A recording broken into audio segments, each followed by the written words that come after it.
నా బర్త్డే సందర్భంగా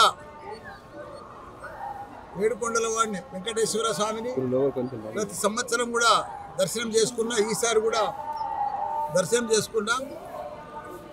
ప్రతిసారి కూడా నా బర్త్డేకి వచ్చి నేను ఏది మొక్కినా నాకు ఆ భగవంతుడు కూడా అందిస్తున్నాడు.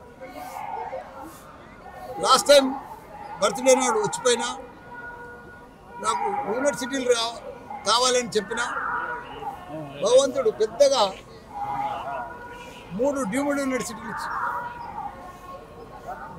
దేశంలోనే ఫస్ట్ టైం 3 డీమ్డ్ యూనివర్సిటీలు రన్ చేస్తున్నా నేను ఒక్కరిని హైదరాబాద్. ఒక 50,000 మంది స్టూడెంట్స్ తోటి, ఒక 10,000 మంది టీచర్స్ తోటి. అదే మాదిరిగా రాజకీయంలో కూడా గత 84 సంది వస్తున్నా. నేను ఎంపీ కావాలనుకున్నా. నేను అనుకోలే కూడా, దేవునికి మొక్కలే కూడా, కానీ ఎంపీ చేసాడు భగవంతుడు. మినిస్టర్ కూడా చేసేసాడు. మళ్ళీ ఇప్పుడు ఎమ్మెల్యే కూడా చేసాడు.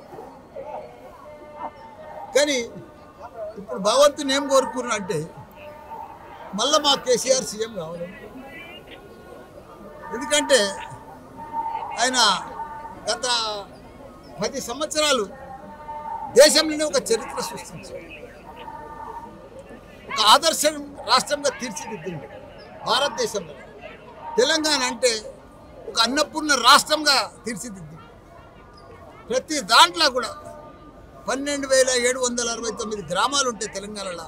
ప్రతి గ్రామానికి డంపింగ్ యార్డు, గ్రేవ్ యార్డు, తాగునీరు, సాగునీరు, 24 గంటల కరెంటు.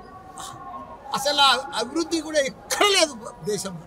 అట్లా చేసి కాకపోతే మా కేటీఆర్ గారు కూడా 3 లక్షల ఉద్యోగాలు ఉండే ఐటీ పరిశ్రమ, 9 లక్షల ఉద్యోగాలు తీసుకున్నారు. ప్రపంచంలో ఉన్న మల్టీనేషనల్ కంపెనీలన్నీ కూడా మన హైదరాబాద్ తీసుకొచ్చారు. ఒకనాడు ఐటీ అంటే బెంగళూరు ఉండే, దాన్ని కూడా బీడ్ చేసే పరిస్థితికి తీసుకొచ్చారు. రియల్ ఎస్టేట్ అయితే ఇండియాలోనే నెంబర్ 1 ఉండే. అలాంటిది ఇప్పుడు చూస్తే అంత ఆగమాగం. రియల్ ఎస్టేట్ లేదు, ఎక్కడ కూడా పరిస్థితి బాగలేదు. ఒకనాడు ఆంధ్రలో అంతా అమ్ముకొని ఇప్పుడు హైదరాబాద్ పోతుంది.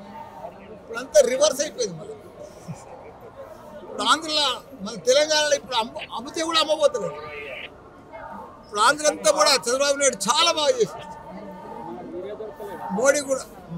మోడీ కూడా చాలా పెద్ద ఎత్తున డెవలప్మెంట్ చేస్తుంది. ఇక్కడ లక్షల కోట్ల రూపాయలు కూడా ఇక్కడ అభివృద్ధికి ఇస్తుంది. ఇక్కడ ఉన్నది కూడా డెవలప్మెంట్ లేదు.